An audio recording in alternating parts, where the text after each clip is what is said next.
Bom, minha história começa em uma cidade onde eu nasci, filho do seu Chiquinho Davi com a dona Maria Amélia. Sou casado com a Lisete, uma mulher que eu amo. Tenho 3 filhos, uma neta, né? Tenho a Janaína, o Rodrigues, o Matheus, a Cecília. Chiquinho Davi, comerciante e caminhoneiro. Dona Maria Amélia em casa, cuidando de 9 filhos. 2 valores eles nos ensinaram, um mais mamãe e outro mais papai. Mamãe, o valor do carinho, do cuidado. Aquela mãezona que juntava os 9 filhos em redor dela, com a comida numa bacia e ia dando capitão na boca de cada um, por exemplo. Esse momento nenhum de nós esquece. E seu Chiquinho Davi, o valor da união. Papai não aceitava briga entre os irmãos. Acho que vem daí essa valorização muito forte da união. Desse período meu ali em Uma, de onde eu saí com 9 anos para ir para Teresina, as minhas lembranças são mais associadas aos 2 lugares onde moravam meus avós, sem energia elétrica, sem posto tubular, transportando água no lombo de jumento. E eu ali pelo meio, ajudando, participando do processo junto com meus primos. Foi um momento importante e decisivo na vida da gente, porque lá em Uma, as possibilidades de estudo na década de 60 eram muito pequenas. Basicamente, a gente só tinha o ensino primário lá.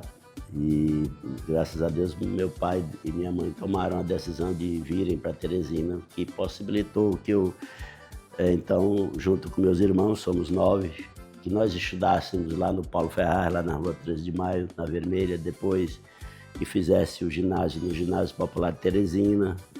E daí depois o vestibular, a Universidade Federal, enfim, essa vinda para Teresina foi decisiva na vida de todos nós. Na verdade, minha visão de mundo começou a ser formada um pouco antes da universidade. E eu acho que o valor que eu mais importante para a minha vida eu aprendi no Ginásio Popular de Teresina. Participar de uma escola onde os próprios alunos tinham que tomar certas providências. Por exemplo, quando ia ter os debates no pátio, a gente mesmo tinha que pegar as carteiras e organizar o espaço.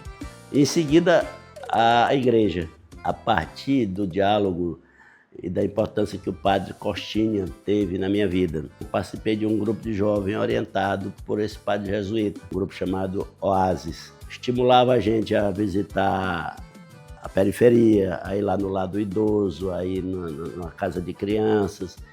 E a gente lia a Bíblia, mas sempre olhando para o que tinha na Bíblia e para o que tinha no país.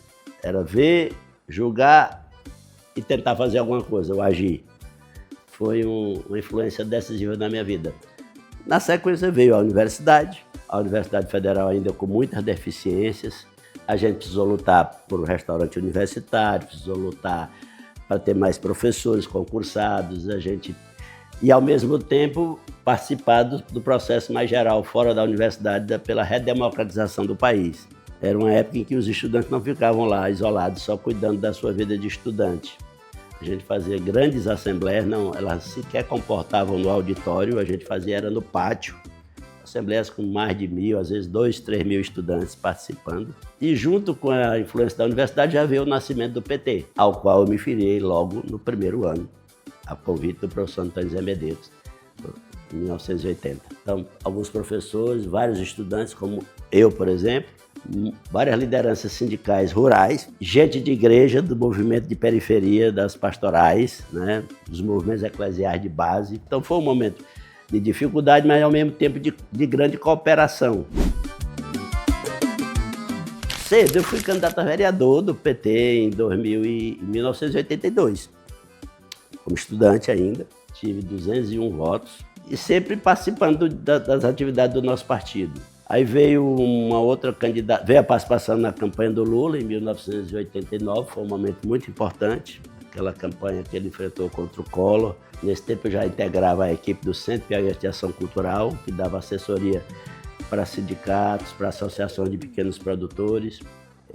Teve depois outro momento importante, 1992, ou, se eu não me engano, o ano, ali eu fui candidato a vice-prefeito de Teresina.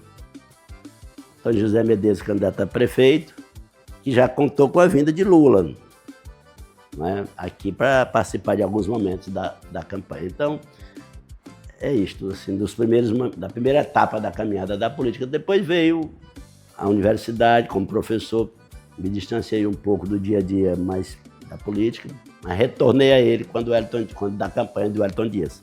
2002 foi uma campanha surpreendente. Na sequência eu fui convidado para ser secretário do Planejamento e aí se iniciou a minha experiência como gestor público.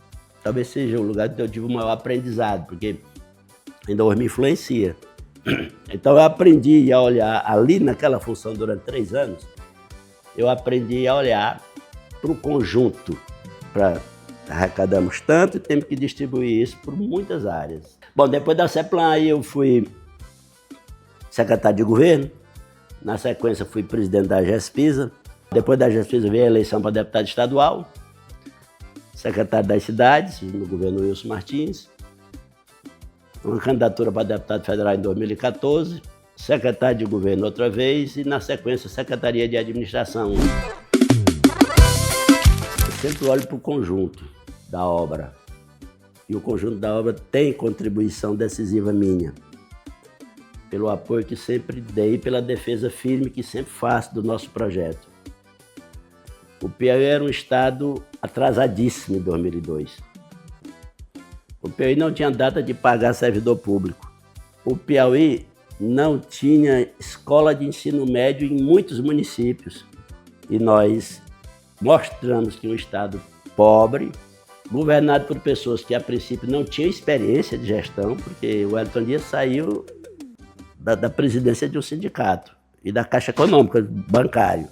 Eu saí da sala de aula ensinando história. E nós, cada um colocado numa determinada posição, ajudamos a botar o Piauí num trilho em que ele desenvolveu projetos. O Piauí começou a crescer mais do que o Brasil, acima da média do Brasil.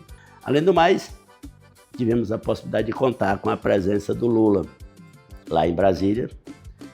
E essa vontade dele ajudar o mais pobre beneficiou o Piauí. A decisão de melhorar os serviços públicos e de ampliar os serviços públicos também beneficiou o Piauí, porque na hora que você cria mais vagas na universidade pública, você coloca mais recursos circulando no estado. Na hora que você sai de 2 institutos federais no Piauí para 21 institutos federais, como temos hoje, todos criados nos governos do PT, nenhum criado fora do período que a gente teve fora do governo. Esse tipo de política beneficiou o Piauí. E eu fico feliz de ter participado ativamente disso. E já mais recentemente, como deputado federal, um momento muito importante na minha caminhada foi quando, no primeiro ano dessa legislatura, eu fui escolhido para ser o relator da medida provisória que propunha a retomada da política de valorização real do salário mínimo. Eu acrescentei no meu relatório mais 2 coisas importantes. O descongelamento da tabela do imposto de renda. Com o meu relatório, nós aumentamos para 2 salários mínimos em 2023, subiu para R$ 3.036.